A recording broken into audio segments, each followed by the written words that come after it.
Hey there, and welcome to the very first episode of my new series, Let's Talk, a place where we dive into the internet's strangest myths, creepiest tales, and the kinds of stories that make you want to sleep with the lights on. Today's topic? A figure that slithered out of a forum thread and into modern legend. You've probably heard his name.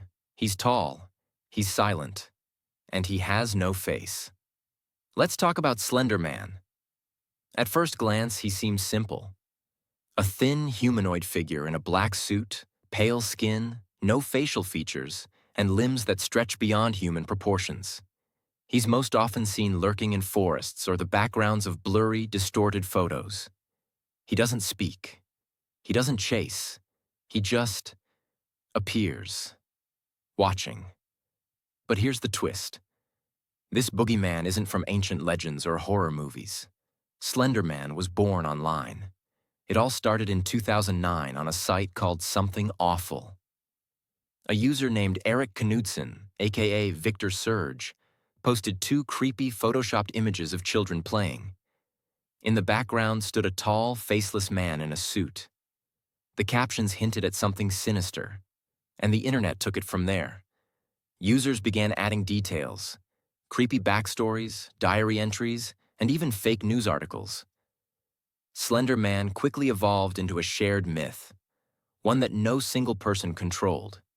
He was said to stalk children, cause paranoia and memory loss, and sometimes even teleport. Creepypasta forums and YouTube channels picked up the legend. The most famous was Marble Hornets, a found-footage-style web series that added eerie symbols, static interference, and mysterious disappearances. Suddenly, this internet creation felt real. And that's the thing. Slender Man's power came from how real he felt. The low-quality visuals, the vague stories, the community-built mythology. It all worked together to make him believable. Especially for younger audiences who didn't always know what was fiction and what wasn't. Then came the tragedy. In 2014, two 12-year-old girls in Wisconsin lured their friend into the woods and stabbed her 19 times. They claimed it was to please Slender Man. Miraculously, the victim survived. But the world was stunned. What started as a fictional creation had inspired real violence. This sparked massive debates. Can horror stories influence behavior? Should digital myths be taken more seriously? Or was this an isolated case involving mental health issues? Even after the incident, Slender Man didn't vanish. He reappeared in indie horror games like Slender, The 8 Pages, where players had to escape a forest while being stalked by a faceless figure.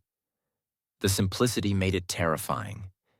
He became a staple of internet horror, appearing in fan films, art, cosplay, and even a Hollywood movie, which, let's be honest, didn't quite capture the original fear.